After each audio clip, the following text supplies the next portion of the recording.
오늘은 예수님과 내가 맡은 대표라는 제목으로 함께 말씀을 나눠보도록 하겠습니다. 제가 굉장히 우리나라를 자랑스러워했던 때가 있었습니다.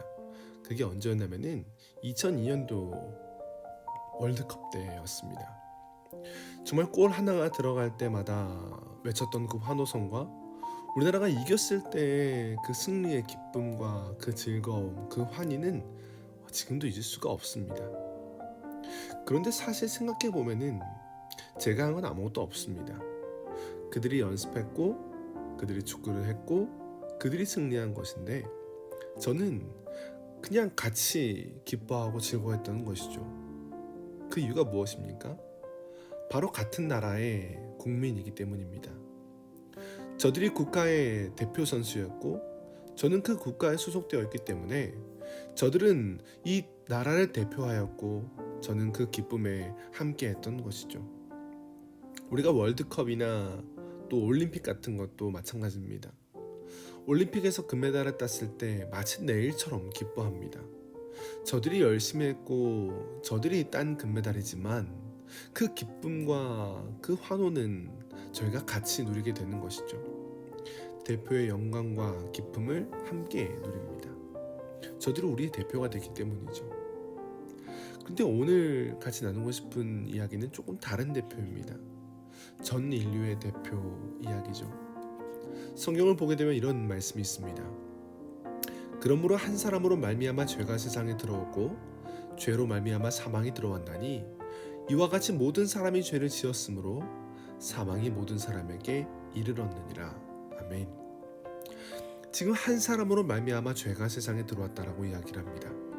그리고 그 죄로 말미암아 그 한 사람으로 말미암아 모든 사람이 죄를 지었다라고 이야기를 하고 있는 것이죠.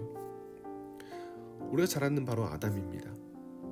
이 아담이 죄를 지었는데 이 아담이 이 대표가 되어서 이 아담의 죄가 바로 우리 모두의 죄가 되었다라고 이야기를 하고 있는 겁니다.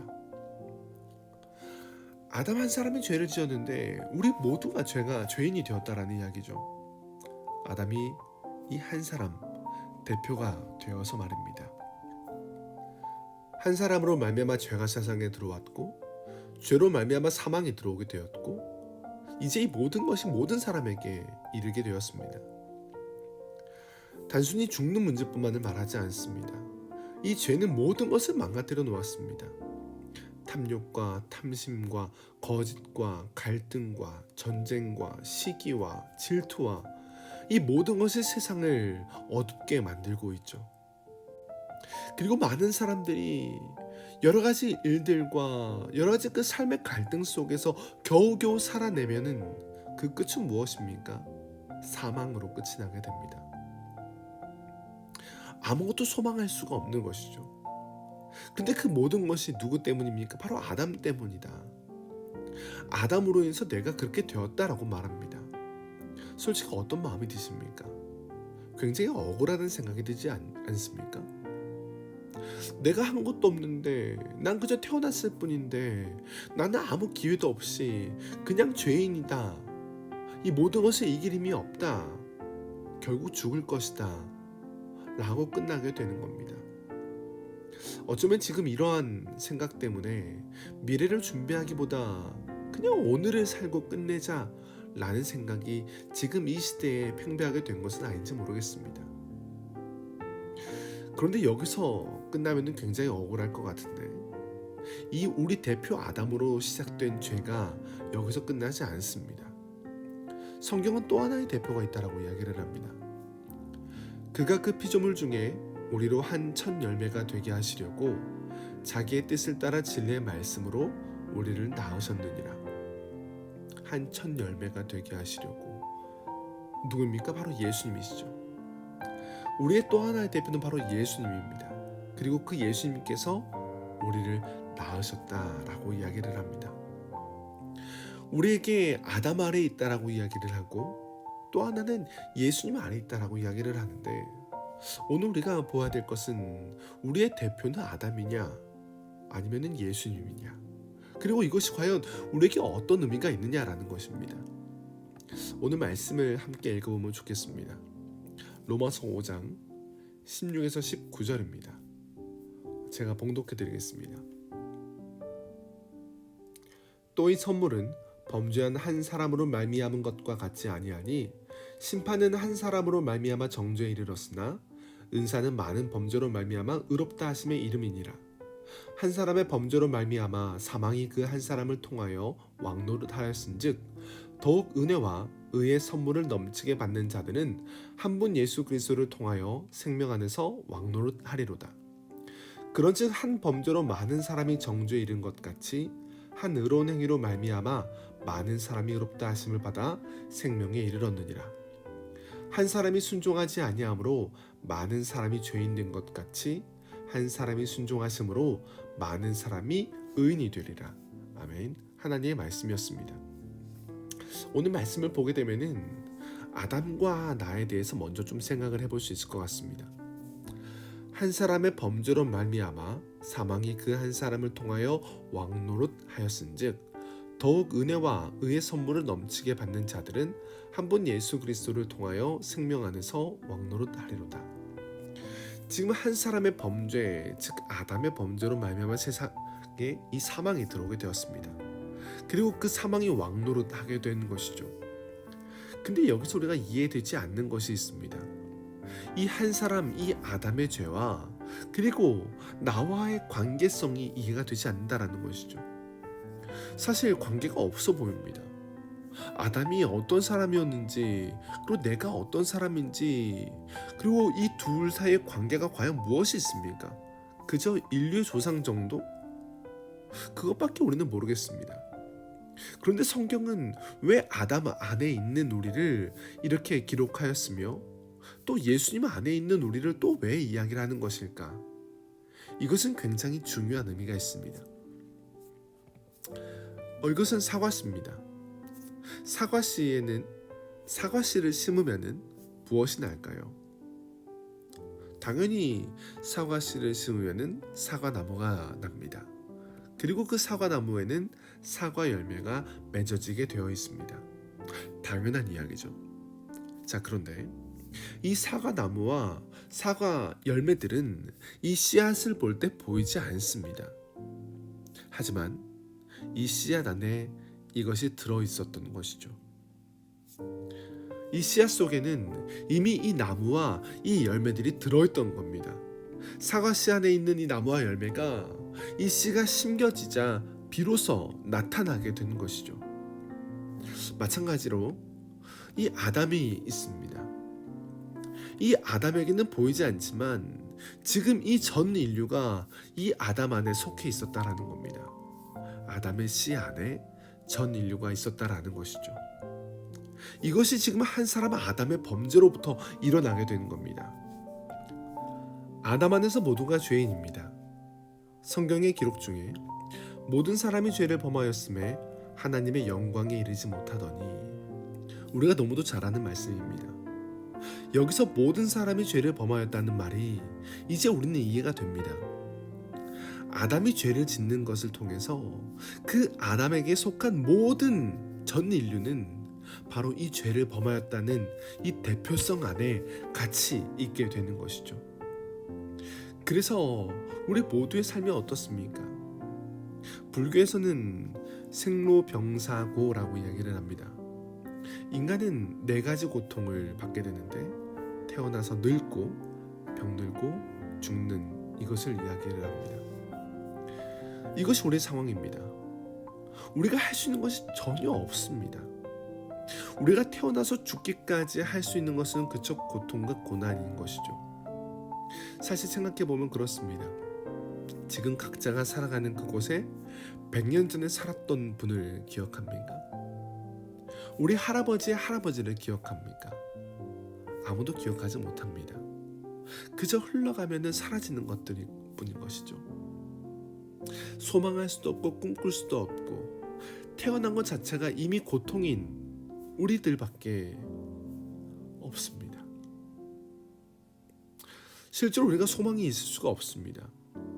돈을 많이 벌면요, 건강하면요, 많은 지식을 쌓으면요, 대통령이 되면요, 그 어떤 것도 영원한 것은 없습니다. 그저 잠깐 피고 지는 꽃과 같이 그저 하루살이처럼 있다 결국은 사망에 이르게 되는 것이 우리 인생이라는 것이죠. 바로 사망 아래서 고통 가운데 소망 없는 삶, 이것이 우리가 아담 아래에서 겪을 수밖에 없는 삶이라는 겁니다. 이제 우리는 구원에 대해서 생각해 볼 수 있습니다. 우리가 사망 아래서 고통 가운데 아무 소망 없이 없는 삶, 이 삶을 사는 것을 하나님은 기뻐하지 않으셨습니다. 그래서 우리를 구원하기로 하시는 것이죠. 구원이란 무엇입니까? 우리가 정말 생각하는 구원은 무엇입니까? 보통 우리는 구원을 예수님 믿고 죄의 사함을 받아 죽어서 천국 가는 것이라고 구원을 이야기를 합니다. 하지만 오늘 말씀과 조금 대입해서 이 구원을 보게 되면은 조금 더 큰 의미를 바라볼 수 있습니다. 고린도전서 말씀을 보게 되면 이렇게 이야기합니다. 아담 안에서 모든 사람이 죽은 것 같이 그리스도 안에서 모든 사람이 삶을 얻으리라. 자, 우리는 죄로 인해 죽었습니다. 그런데 주님께서 말씀하시죠. 그리스도 안에서 모든 사람이 삶을 얻으리라. 다시 말하면 생명을 얻을 것이다 라고 이야기를 합니다. 바로 구원은 이것입니다. 그리스도 안에서 생명을 얻게 되는 것이죠. 우리가 정말로 그리스도 안에 생명을 얻게 되어서 이제 새로운 삶을 살아가는 것이 바로 구원이다라고 이야기를 합니다. 과거에 우리나라도 신분이 존재했었습니다. 아기가 태어났을 때 한 아기가 양반으로 태어나면은 그 아이의 자녀도 양반입니다. 한 아이가 노비로 태어나게 되면은 그 아이도 아버지의 어머니를 따라서 노비가 됩니다. 이 신분은 바꿀 수가 없습니다. 정해진 것이기 때문이죠. 외모, 실력, 노력 그 어떤 것으로도 이것을 바꿀 수가 없습니다. 다시 볼까요? 구원이란 무엇인가? 라고 했을 때 우리는 아담 안에 있기 때문에 그 어떤 것도 할 수가 없습니다. 아담 안에 있기 때문에 이미 사망한 것이고 우리는 다시 생명으로 갈 길이 없었습니다. 그런데 하나님께서 어떤 일을 하시냐면은 그 아담 안에 죽었던 우리를 예수 그리스도 안으로 옮기기로 하시는 것이죠. 이렇게 갑니다. 우리가 이미 사망으로 아담 안에서 사망으로 있었었는데 예수 안으로 옮겨서 그 삶을 그 생명을 주겠다라고 하신 것입니다. 이것이 바로 구원입니다. 아담 안에 있는 우리의 그 사망을 예수께서 오셔서 우리를 그 예수 그리스도 안에 있는 그 생명으로 옮기게 된 것이죠. 즉 구원이란 무엇입니까? 바로 예수 그리스도의 그 생명을 받는 것이죠. 이게 구원입니다. 그런즉 한 범죄로 많은 사람이 정죄에 이른 것 같이 한 의로운 행위로 말미암아 많은 사람이 의롭다 하심을 받아 생명에 이르렀느니라. 한 사람이 순종하지 아니함으로 많은 사람이 죄인 된 것 같이 한 사람이 순종하심으로 많은 사람이 의인이 되리라. 아멘. 아담 안에서 예수님 안으로 갔습니다. 이것은 사망에서 생명에 이르게 된 것이고 우리 그 죄인 된 것에서 의인으로 옮겨진 것입니다. 이게 바로 구원입니다. 정말 어마어마한 것이죠. 우리가 죽었는데 정말로 그 소망도 없고 고통과 고난밖에 없는 이 삶 속에서 그저 살다가 죽는 것이 다였는데 우리에게 영원한 생명을 주셨고 우리가 죄인이어서 하나님께 갈 수 없었으나 예수의 그 은을 받아서 우리가 의인이 되었다라고 성경은 기록합니다. 이것은 단순히 생명을 받았다, 그리고 내가 지금 죄인이 아니라 이제 의인이 되었다, 이거보다 더 큰 완전한 새로움입니다. 성경은 이렇게 이야기합니다. 그런즉 누구든지 그리스도 안에 있으면 새로운 피조물이라. 이전 것은 지나갔으니 보라 새 것이 되었도다. 누구든지 그리스도 안에 있으면 새로운 피조물입니다. 새 것입니다. 이전 것은 지나갔습니다. 이것은 완전한 새로움인 것이죠. 마치 물이 포도주가 되는 것처럼 정말로 말도 안 되는 일이 일어난 겁니다. 그렇게 바뀔 수 없는 것이 완전히 바뀌게 된 그 새로움, 우리가 바로 그것을 받았다 라고 성경은 증언하고 있는 것입니다. 이제 우리의 삶은 어떻습니까? 예수 안에 있는 새로운 삶을 우리는 살아야 된다라고 성경은 이야기합니다. 이제 우리의 삶은요, 내 형제들아, 어찌 무화과나무가 감람 열매를, 포도나무가 무화과를 맺겠느냐? 이와 같이 짠 물이 단물을 내지 못하느니라. 이제 우리의 삶은 이렇게 변해야 합니다. 무슨 말이냐면은, 사과 씨를 심으면 거기는 사과나무와 사과 열매를 맺게 됩니다. 마찬가지로 우리 마음에 예수 그리스도가 오셨습니다. 우리가 예수 안에 들어가게 되었습니다. 그러면은 우리의 삶에 맺어야 될 것이 있습니다. 바로 성령의 열매인 것이죠. 바로 예수님의 열매를 맺게 되는 겁니다. 사과씨를 심으면 그 사과씨 안에 있는 사과 열매를 맺는 것처럼, 우리가 예수 안에 있으면은, 우리가 성령을 받았으면은 우리는 그 안에 있는 예수 그리스도가 나타나고 성령이 나타날 수밖에 없다라는 겁니다. 충성, 사랑, 희락, 온유, 절제, 화평, 참음, 자비, 양선. 이 성령의 열매들은 무엇입니까? 우리가 맺을 수 없는 것들이죠. 우리가 낼 수 없는 것들입니다. 그런데 이제 낼 수 있습니다. 왜요? 예수께서 우리 안에 있으니까요. 우리가 예수 안에 있으니까요. 우리는 예수님 안에서 예수님 열매를 맺을 수 있게 되었다라는 것입니다. 이것은 내 노력과 누군가의 권유와 내가 생각하기에 좋아서가 아닙니다. 예수 안에 있기 때문에 자연스럽게 맺어지는 겁니다. 사과 씨를 심으면 사과 열매 맺는 게 당연한 것처럼, 우리가 예수 안에 있으면은 예수님 열매가 나타나는 것이 당연한 겁니다. 혹시 잘 되지 않으면은 우리가 할 것은 한 가지밖에 없습니다. 노력이요? 아니요. 구하는 것이죠. 찾는 것입니다. 두드리는 것입니다. 그러면요, 성령을 주신다. 이것이 주님의 말씀입니다. 그런 우리는 예수님이 대표되어서 우리가 구원을 받았는데, 이제 또 하나의 새로운 대표를 갖게 됩니다. 바로 우리가 대표가 되는 것이죠. 예수님이 우리의 대표 되셔서 우리를 구원해 주신 것처럼, 이제는 내가 예수님 대표가 되어서 예수님을 나타냅니다. 바로 이 영광된 자리에 우리가 함께 서게 되는 겁니다. 오늘 예수님의 그 가치를 드러내기 원합니다. 오늘 예수님의 그 사랑을 드러내기 원합니다.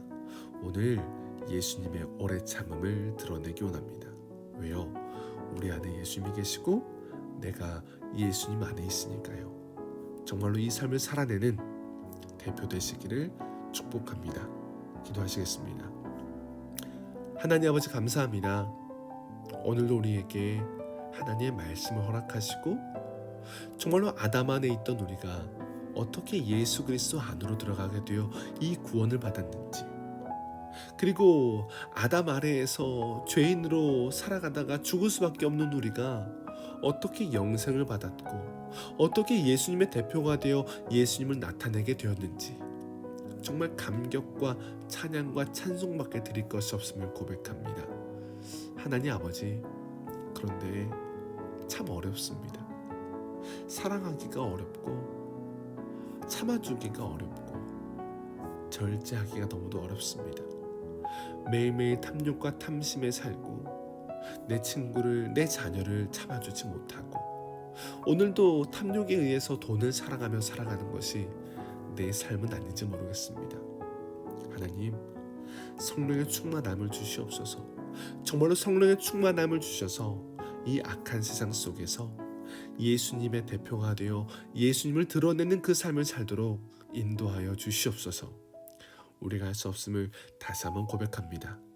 성령의 충만함으로, 정말로 성령의 충만함으로 이 모든 사명을 감당할 수 있도록 인도하여 주시옵소서.